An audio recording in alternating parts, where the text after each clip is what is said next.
चिकित्सा का इतिहास हम पढ़ रहे हैं, उसमें हम आज पढ़ेंगे यूनान का इतिहास। सबसे पहले यूनान को खेलों का स्वर्ण काल कहा जाता है। खेलों का स्वर्ण काल कहा जाता है यूनान को। यूनान में शारीरिक शिक्षा का जो उद्देश्य था वह क्या था? व्यक्ति का सर्वांगीण विकास करना, इसका मेन लक्ष्य। एथेंस, उत्तर एथेंस को यूनान का क्या कहा जाता है? यूनान का स्वर्ण काल कहा जाता है। अब यूनान को 4 भागों में डिवाइड किया हुआ है। होमर काल, दूसरा है स्पार्टा काल, तीसरा है पूर्व एथेंस काल, उत्तर एथेंस काल, यूनान होमर काल। देखो, होमर एक नेत्रहीन कवि था। होमर को यूनान का गुरु कहा जाता था। यूनान का गुरु होमर को कहा जाता था। इसने इलियड और ओडिसी, होमर ने 2 ग्रंथ लिखे। होमर काल में कृषि व पशुपालन किया जाता था। सैनिक निर्माण के लिए शारीरिक गतिविधियां की जाती थी। सैनिक जो अभ्यास है, सैनिक क्या क्या गतिविधियां करते थे? रथ दौड़ हो गई, घुड़ दौड़ हो गई, दौड़, कुश्ती आदि क्रियाएं, आदि गतिविधियों का अभ्यास सैनिकों द्वारा किया जाता था। आम जन को तैराकी, कुश्ती के लोग शरीर जियस देवता या जयूस देवता की देन समझते थे और ये उसी को समर्पित करने में विश्वास। शरीर व सौंदर्य पे बल देते थे।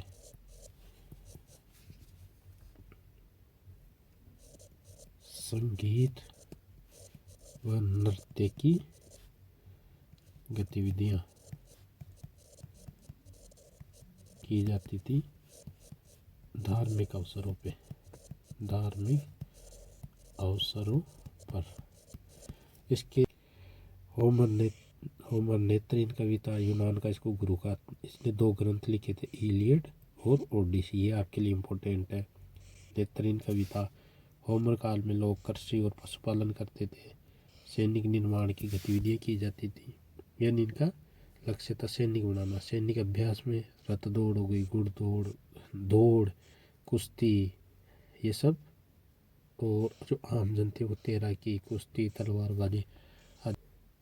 होमर काल में शरीर जियस देवता की देन मानते थे। ये उसी को समर्पित कर देते। शरीर और सौंदर्य पे बल देते थे और संगीत व नृत्य की गतिविधियां धार्मिक अवसरों पे काल। इस काल में लोग राज्य यानी देश सर्वोपरि मानते थे, यानी सबसे ऊपर अपने देश को रखते थे।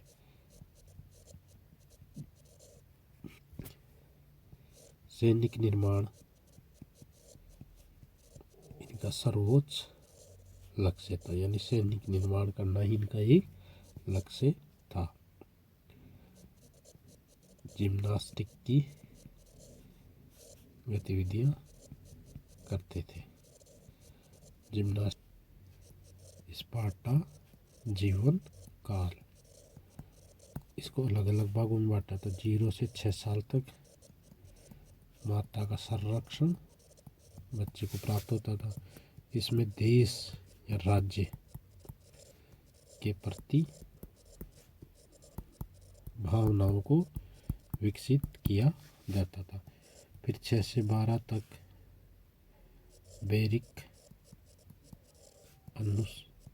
बैरिक में अनुशासन सिखाया जाता था। 12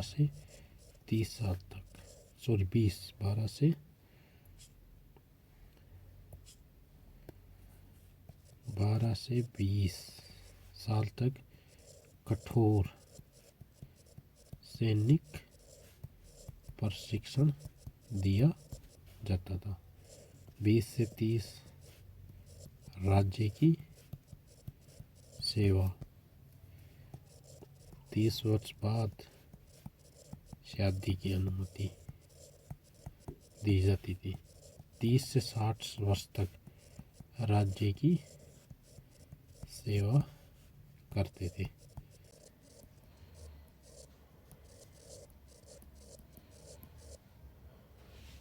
पोम टू टॉम यानी जन्म से मृत्यु तक राज्य की सेवा, सैनिक तैयार करना ही इनकी मुख्य लक्ष्य। पाठकाल में क्रमबद्ध शिक्षा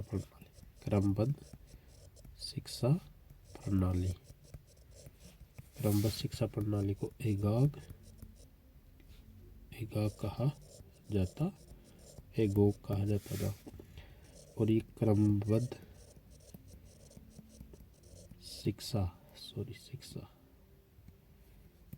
प्रणाली का जो प्रबंधक होता था, मैनेजर बोलो, उसको कहते थे पेडोनोमस। इस पाठकाल में खेल के मैदान उनको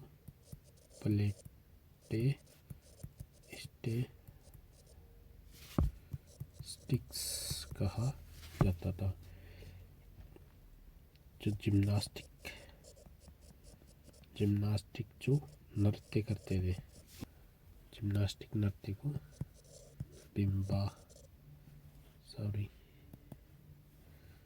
बिम्बासिक नृत्य।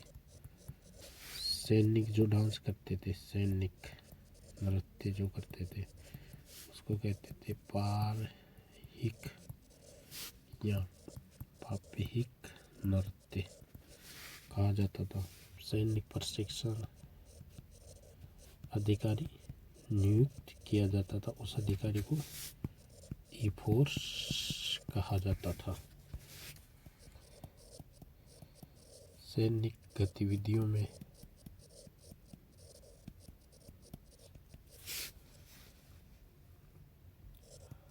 रथ दौड़, घुड़दौड़ हो गई, तलवारबाजी हो गई। इसके अलावा इसमें मार्शल आर्ट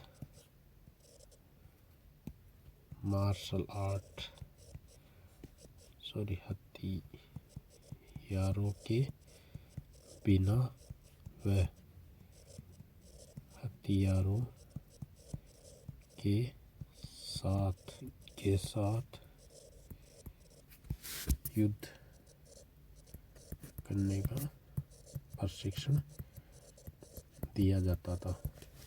यानी इस पाठकाल में अगर हम देखें ना, तो जो मुख्य लक्ष्य था ना, मुख्य में लक्ष्य जो हम मान सकते वो क्या था, सैनिक तैयार करना।